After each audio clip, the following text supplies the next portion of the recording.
اسلام میری پہچان امریکہ تک اور مغرب کی وادیوں تک، افرنگ کے دکانوں کے کھلانوں تک ہم یہ بات پہچانا چاہتے ہیں کہ آج بھی غلامان مصطفیٰ صلی اللہ علیہ وسلم اور بندگان خدا اپنے دین کا اظہار کر رہے ہیں، اپنے دین پہ پہرا دے رہے ہیں، اور امریکہ کی چمک کو چمک نہیں سمجھتے، امریکہ کے راج کو راج نہیں سمجھتے۔ وَاعْلَمُوا أَنَّ الْأَرْضَ لِلَّهِ وَلِرَسُولِهِ، میرے نبی علیہ السلام نے اعلان کیا تھا، اے دنیا بھر کے لوگوں، یہ زمین کسی اور کی نہیں، زمین اللہ کی ہے یا اللہ کے نبی علیہ السلام کی ہے۔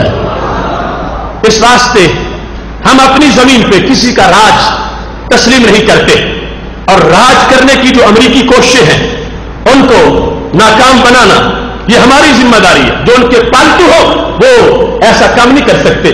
نفرتوں کی کتاب پڑھ کے محبتوں کا نصاب لکھنا بڑا کٹن ہے، خزاں کے ماتھے پہ داستان میں گلاب لکھنا۔ جو کسی کے پالتو ہو وہ ان کا رستہ کیسے روکیں گے؟ وہ تو دو بدماشوں کا آپس کا معاملہ ہے، ایک بڑا ہے دوسرا چھوٹا ہے، آگے چوری کے مال کی تقسیم میں جھگڑا ہو گیا ہے اور آپس میں کچھ اس طرح کر لیتے ہیں، ورنہ تو سارا معاملہ ایک ہی ہے۔ اس پاک سرزمین کو جو 10 لاکھ سنیوں کے خون سے مسجد بنایا گیا تھا، 2 کروڑ مہاجرین کی ہجرت سے ملک بنایا گیا تھا، 90,000 عورتوں کی عزتیں لوٹی تو پاکستان بنا تھا، اس پاکستان کو امریکہ سے بچا کے رکھنا یہ ہمارے ایمان کا تقاضا ہے، ہمارے دین کا تقاضا ہے، اور اپنی بوت و باس کو، اپنی معیشت کو، معاشرت کو ان گندے لوگوں سے آزاد رکھنا یہ ہمارے دین کا ہم سے تقاضا ہے۔ قرآن آیت پھر تمہارے سامنے جو تفصیل اس کی درمیان جس کا حصہ ابھی بیان کرنے والا باقی ہے، فرمایا اقیم الدین، دین قائم کرو، دین قائم کرو، دین قائم کرو۔ اب دین کا قیام مسجد میں بھی ہے، دین کا کام بازار میں بھی ہے، کچہری میں بھی ہے۔ دین قائم کرنا، اقامت دین کا تقاضا کیا گیا، پڑھ کے رکھ دے اور خلاف ورزی ہوتی رہے، دین کی یہ اقامت دین نہیں ہے۔ دین کے فرض سے جھاڑ کے تقریریں کر دیں اور دین جو ہے وہ پردیسی رہے، یہ اقامت دین نہیں ہے۔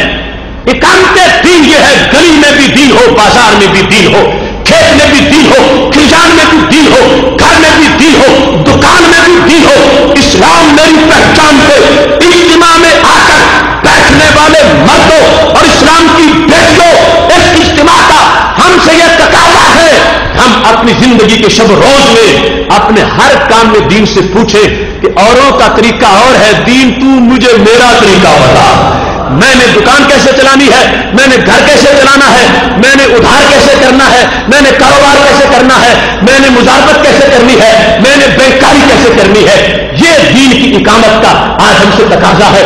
اور دین کی اقامت والا مسئلہ آنکھوں سے اوجھل ہو گیا، مدتیں گزر گئی، دین بے گھر، دین اجنبی، دین کی کتابیں مدارس میں بند، قرآن مسجد کی الماریوں میں بند، اور دنیا میں ہمارے ملک میں گندے لوگوں کے گندے نظام، ان کے جھوٹے ازم پروان چڑھ رہے ہیں۔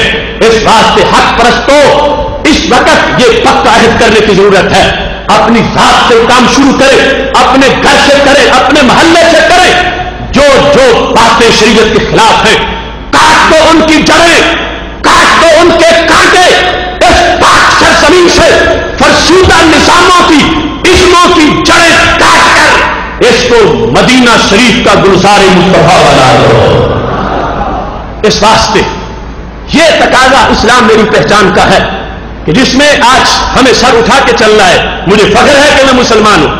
جو بدکا ہوا ہو، جھجکا ہوا ہو، سر جھکا رہا ہو امریکہ کے سامنے، اور ایک مرور سا خوفزدہ انسان جو ان کے عادات زندگی کے سامنے جھک چکا ہو، رال ٹپکتی ہو کہ ان کی پینٹیں اچھی ہیں، ان کی قمیضیں اچھی ہیں، ان کی گاڑیاں اچھی ہیں، وہ ننگے سر اچھے پھرتے ہیں، وہ منہ اڑا کے اچھے خوبصورت نظر آتے ہیں۔ جس نے یہ سوچا یہ شکست خوردہ امتی سرکار کو تکلیف دے رہا ہے، میرے نبی علیہ السلام کی آنکھ مدینہ شریف سے دیکھ کر یہ ہمیں متوجہ کر رہی ہے کہ میری پہچان والوں کام بھی وہ کرو جو میرے غلاموں والے ہو رہے ہیں۔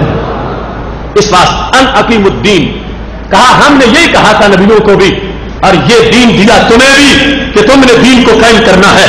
ولا تفرقوا فیہ، اور اس میں اختلاف نہیں کرنا، فرقہ واریت نہیں کرنی، اس میں جھگڑے نہیں کرنے، دین کو قائم کرنا ہے، پھر جھگڑے نہیں کرنے، دین کو چھوڑ کے یہ بات نہیں ہے۔ فَاعْتَصِمُوا بِحَبْلِ اللَّهِ جَمِيعًا وَلَا تَفَرَّقُوا، یہ آیت پڑھ کے بھی لوگ بار بات کرتے ہیں، اس میں دو حکم ہیں، ایک ہے وَاعْتَصِمُوا، دوسری نہیں ہے لَا تَفَرَّقُوا۔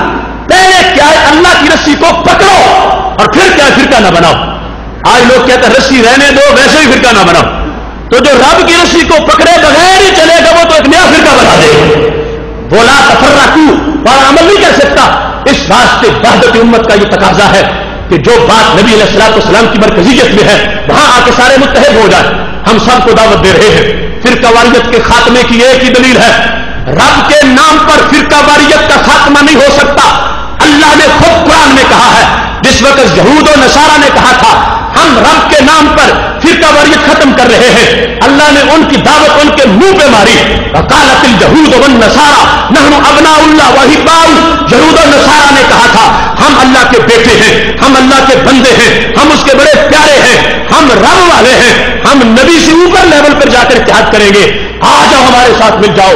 اللہ نے فرمایا جھوٹ بولتے ہو تم، میرے نبی ان جھوٹوں کو کہہ دو میرے نام پر اتحاد اب نہیں ہوگا، کیونکہ وہ تو یہودی بھی لیتا ہے، عیسائی بھی لیتا ہے۔ جب اتحاد کا معیار کیا ہے، قل ان کنتم تحبون اللہ فاتبعونی یحببکم اللہ، نبی ان سے کہہ دو کہ رب اسے ہی اپنا بنائے گا جو نبی کا بن کے رہے گا۔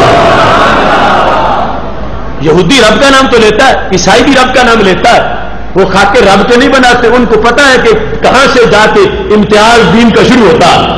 اس دین کی پہچان میرے نبی علیہ السلام کے نام سے ہے، اس بات سے یہ ہے مرکز اتحاد، یہ ہے محور اتحاد۔ سارے چھوڑ دیں ڈیڑھ کی مسجد، سارے چھوڑ دیں فرقہ وارانہ تقریریں، سارے چھوڑ دیں دن رات شرک کے فتوے لگانے کا کام، سارے چھوڑ دیں بغض نبی کی باتیں، بغض آل بیت کی باتیں، بغض اصحاب کی باتیں، بغض داتا ڈیوڈ بخش کی باتیں، بغض اولیاء کی باتیں۔ پیار لینا ہے تو اہل سنت کے دامن سے وابستہ کرنا پڑے گا اپنے آپ کو۔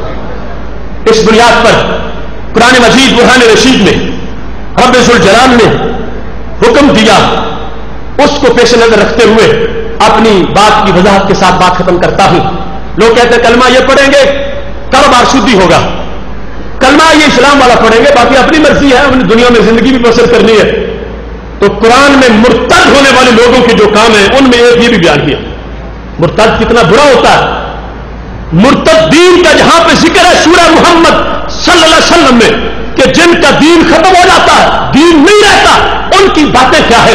اللہ تعالیٰ ارشاد فرماتا ہے ذالک بانہم قالوا للذین کرہوا ما نزل اللہ سنطیعکم فی بعض الامر۔ کیوں یہ لوگ بے دین ہوئے؟ فرمایا اس لیے بے دین ہوئے کہ جن لوگوں نے قرآن سے نفرت کی تھی ان لوگوں نے ان کو دوست بنا دیا۔ کہا ہے سنطیعکم فی بعض الامر، ساری باتیں تمہاری نہیں لیکن کچھ ہم تمہاری مانیں گے۔ پر جو مسلمان کسی یہودی کو کسی کافر کو یہ کہے، ہندو کو کہ ہم تمہاری کچھ باتیں مان لیں گے دین کے معاملے میں، قرآن کہتا ہے وہ مرتد ہو گیا، وہ مسلمان نہیں رہا۔ یہ سورہ محمد ہے، یہ قرآن ہے۔ اس بنیاد پر اپنے ایمان کو بچاؤ، وہ ایمان اسلام میری پہچان، اس کی حفاظت کتنی لازم ہے، جس پر ذالک بانہم قالوا للذین کرہوا ما نزل اللہ سنطیعکم فی بعض الامر، کہ صرف اتنا کا کچھ تمہاری بات لیں گے، کچھ لوگ کچھ دو کر لیں گے، ہم تمہارے ساتھی ہیں۔ فرمایا جس بندے نے منکر قرآن کو یہ بات کہی، اللہ فرماتا اس کا دین دین نہیں ہے، اس کا اسلام اسلام نہیں ہے، اس کا دین اس سے نکل چکا ہے۔ پھر آج ہمارے حکمران اور ان کے گماشتے اور نام نہاد روشن خیال اور این جی اوز کے کھلونے اور امریکی گٹروں کے کیڑے ہم سے ایسی باتیں کرتے ہوئے ہمارے اس ایمان کے پر امتحان بات کرنا چاہتے ہیں۔ اس واسطے امریکی ورلڈ آرڈر کے خلاف نعرہ برحق یہ قرآن کا فیصلہ ہے، ہم اس کی اطاعت قبول نہیں کر سکتے، ہم اس کے آرڈر کو قبول نہیں کر سکتے، ہم اس کی حکمرانی کو قبول نہیں کر سکتے، ہم اس کے حکم کو قبول نہیں کر سکتے، اس واسطے کہ ہمارا قرآن ہمیں یہ دعوت دے رہا ہے اگر تم نے آرڈر دوسرا ماننا ہے تو پھر دین اپنا کہاں بچا کے رکھو گے۔ جو قرآن کو ناپسند کرتا ہے، اللہ کی اتاری ہوئی کتاب کو ناپسند کرتا ہے، اس کے ساتھ کسی لحاظ سے تم اس کی اطاعت بعض کاموں میں بھی تم نہیں کرو گے، تم ان سے دور رہو گے۔ آج کہاں تک بیڑا غرق ہوتا جا رہا، اور کہاں تک ملت کی کشتی میں سوراخ کیے جا رہے ہیں. اس موقع پر اپنی غیرت ملی کو اجاگر کرنے کی ضرورت ہے. وہ جو کل پرسوں قرآن کے چلانے کی باتیں کر رہے ہیں، میں رب کے فضل کی امید پر کہتا ہوں انشاءاللہ وہ خود جل جائیں گے. یہ قرآن چلانے والے دنیا پہ نہیں رہ سکیں گے، ٹکڑے ٹکڑے ہو جائیں گے، ریزہ ریزہ ہو جائیں گے، ریزہ ریزہ ہو جائیں گے. بخاری کی حدیث بولتی ہے میرے نبی علیہ السلام کا خط گیا تھا تو پھاڑ دیا تھا. اس خط کو ایک بدبخت نے، میرے نبی علیہ السلام نے فرمایا جیسے اس نے میرے خط کو پھاڑا ہے ایسے ہی اس کا ملک بھی ریزہ ریزہ ہو جائے گا، ٹکڑے ٹکڑے ہو جائے گا، ٹکڑے ٹکڑے. اور ٹکڑے ٹکڑے ہو گیا. اور وہ تو نبی علیہ السلام کا فرمان تھا، یہ پھر اللہ کا قرآن ہے. اس واسطے وہ اپنی بدبختیوں کو دعوت دے رہے ہیں. اور یہ اگر انہوں نے ایسی بدبختی کی تو انہیں مزید بدبختیوں کا سامنا کرنا پڑے گا. آج اس اہم موقع پر جب ہم آپ ایک دینی فریضہ سے سبکدوش ہو رہے ہیں، فہم دین کورس، ایک جو پورا جہان تھا سیر کا، کبھی کوئی موضوع، کبھی کوئی موضوع، کبھی کسی افق پر، کبھی کسی افق پر، روزانہ کی سیر کرتے فکر و نظر کے لحاظ سے اور حالت روزہ میں روحانی غذا کھاتے کھاتے آگے بڑھتے ہیں. میں خراج تحسین پیش کرتا ہوں ان تمام کارکنان کو کہ جنہوں نے اس میں حصہ لیا. اور دن کا جو انتہائی اہم وقت ہے نماز فجر کے بعد جب نیند پیاری ہوتی ہے، اتنے لوگ ہزاروں کی تعداد میں، یعنی جو بعض خاص اجتماعات ہیں وہ 2.25 گھنٹے کا بیان تھا عقیدہ توحید کے بارے میں جو اتوار کو ہوا، ہزاروں لوگوں نے سنا. دنیا دور بیٹھی حیران ہے کہ گوجرانوالا کا عشق بیدار کتنا ہے. اتنے لوگ کہاں سے آ جاتے ہیں، کہاں بیٹھتے ہیں، کون ان کو بٹھاتا ہے. یہ تمہاری محبت اور بیداری امریکہ کے وائٹ ہاؤس تک پہنچ گئی ہے. اور انشاءاللہ وہ دن دور نہیں ہے کہ جب یہ کافر عشق و مستی اپنی منزل تک پہنچ جائے گا.